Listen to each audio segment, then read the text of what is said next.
I think that's an interesting one. I don't write code at the ASF.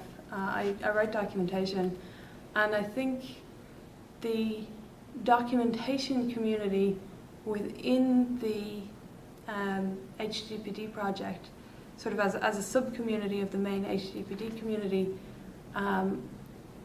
we have suffered in the past from the relatively high barrier to entry for working on the official documentation.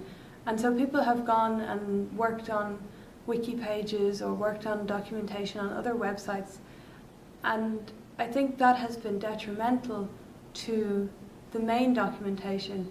And as we've pulled those people in and given them committer access so that it's easier for them to work on the primary documentation, I think that's helped us to improve our core documentation.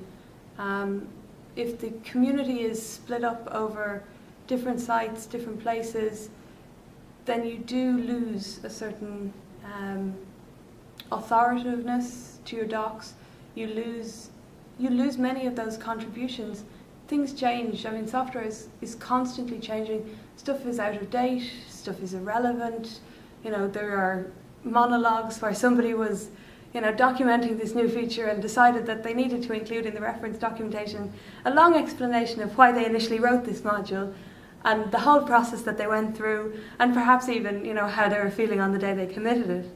And it goes back to the many eyes make any bug light, that if people are writing documentation on various different parts of the web, they're not all coming to our documentation and reading it and seeing that actually this is completely irrelevant and belongs on, a history page perhaps rather than an API reference page.